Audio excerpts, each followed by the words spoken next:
നമസ്കാരം. കഴിഞ്ഞ ആഴ്ചത്തെ ഏറ്റവും ചൂടുള്ള വാർത്ത വിഴിഞ്ഞം തുറമുഖത്തിന്റെ പിതൃത്വത്തെ ചൊല്ലിയുള്ള തർക്കങ്ങളും മറുതർക്കങ്ങളും ആയിരുന്നു. യാഥാർത്ഥ്യമായ വിഴിഞ്ഞം തുറമുഖത്തെ സ്വപ്നത്തിൽ ഗർഭം ധരിച്ചവനെ മറന്ന് വളർത്തച്ഛന്മാരുടെ പിന്നാലെയല്ലേ നാട് ഓടിയതെന്നൊരു സംശയം. യഥാർത്ഥത്തിൽ 1991 കരുണാകര മന്ത്രിസഭയിൽ തുറമുഖ വകുപ്പിന്റെ മന്ത്രിയായിരുന്ന MV രാഘവനാണ് ഇത് സ്വപ്നം കണ്ടത്. ആ കാലഘട്ടത്തിൽ MVR ആദ്യം ചെയ്തത് തന്റെ പ്രൈവറ്റ് സെക്രട്ടറിയായി ഒരു ജയകുമാറിനെ നിയമിച്ചു എന്നുള്ളതാണ്. എഞ്ചിനീയറിംഗ് ബിരുദധാരിയായിരുന്ന ജയകുമാറിന്റെ നേതൃത്വത്തിൽ രാഘവന്റെ നിർദ്ദേശപ്രകാരം പദ്ധതിയുമായി ഒരുപാട് മുന്നോട്ട് പോയി. അടിസ്ഥാന രേഖകൾക്ക് മുഴുവൻ രൂപം നൽകിയത് അക്കാലത്താണ്.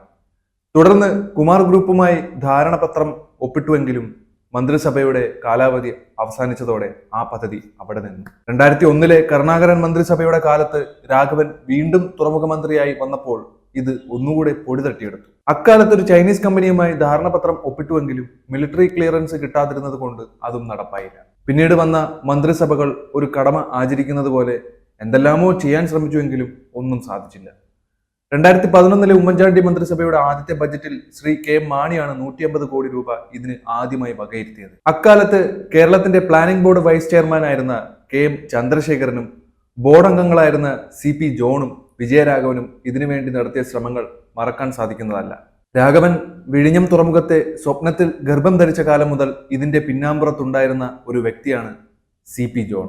KV തോമസിന്റെ ഡൽഹിയിലെ വീട്ടിൽ KM ചന്ദ്രശേഖരൻ മുൻകൈയെടുത്ത് നടത്തിയ പ്രഭാത വിരുന്നിലെ ചർച്ചയിലാണ് വിഴിഞ്ഞം തുറമുഖം യാഥാർത്ഥ്യത്തിലേക്ക് അടുക്കുവാൻ തുടങ്ങിയത്. ഇതിനിടെ 1991 തന്നെ മുഖ്യമന്ത്രി കരുണാകരന്റെ ഒരു പത്തേമാരി വിഴിഞ്ഞത്ത് അടുപ്പിച്ചത് എല്ലാവർക്കും ഉത്തേജനം നൽകിയ ഡിക്രൂസ് എന്ന ഒരു പാവപ്പെട്ടവനെ മറന്നുപോകരുത്. ഇത്രയും കാര്യങ്ങൾ ഇവിടെ പറഞ്ഞത് വിഴിഞ്ഞം തുറമുഖത്തിന്റെ പിതൃത്വത്തെ ചൊല്ലിയുള്ള ചർച്ചകൾ കണ്ടതുകൊണ്ടാണ്. ഉമ്മൻചാണ്ടിയാണ് ഇതിന്റെ യഥാർത്ഥ പിതാവെന്ന അവകാശവാദം ഉന്നയിക്കുന്ന കോൺഗ്രസിലെ ഒരു വിഭാഗം മനസ്സിലാക്കാതെ പോയ കാര്യങ്ങളാണ് ഇവിടെ മുകളിൽ പറഞ്ഞത്.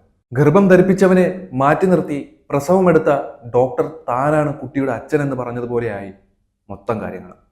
നട്ടവനെയും നനച്ചവനെയും മറക്കുന്ന ഈ പരിപാടി ആന്റണി കോൺഗ്രസുകാർ ഒന്ന് മാറ്റിപ്പിടിക്കുന്നത് നല്ലതാണ്. കരുണാകരൻ, AK ആന്റണി, ഉമ്മൻചാണ്ടി എന്നീ 3 മുഖ്യമന്ത്രിമാരുടെ കീഴിൽ 10 വർഷക്കാലം തുറമുഖ മന്ത്രിയായിരുന്ന രാഘവന് പക്ഷേ തന്റെ ആഗ്രഹ പൂർത്തീകരണത്തിന് മുമ്പ് കാലയവനികയ്ക്കുള്ളിൽ മറയേണ്ടി വന്നു. 1991 മന്ത്രിസഭയിൽ ഉമ്മൻചാണ്ടി മന്ത്രിയായിരുന്നു.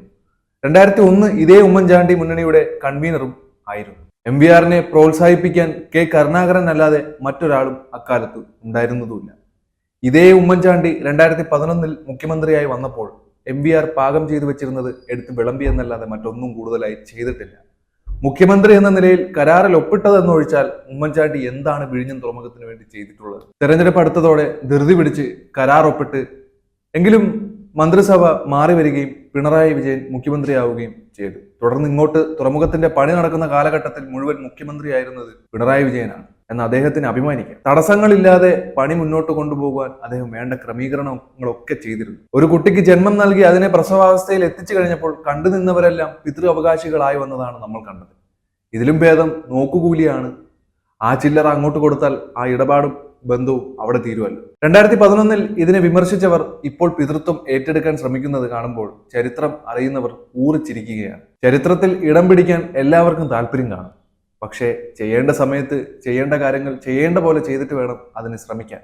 അല്ലാതെ അക്കാലത്ത് വിമർശിച്ച് നടന്നിട്ട് സംഗതി തട്ടിൽ കയറി കഴിയുമ്പോൾ ഓന്റെ അച്ഛൻ ഞാനാണെന്ന് പറഞ്ഞു വരുന്ന പരിപാടി നിർത്തുന്നതാണ് നല്ലത്. ആരൊക്കെ കൂടിയിട്ടാണെങ്കിലും ഇങ്ങനെ ഒരു മഹാപ്രസ്ഥാനം ഇവിടെ വന്നു ചേർന്നതിൽ കേരള ജനതയ്ക്ക് എന്നും അഭിമാനിക്കാം.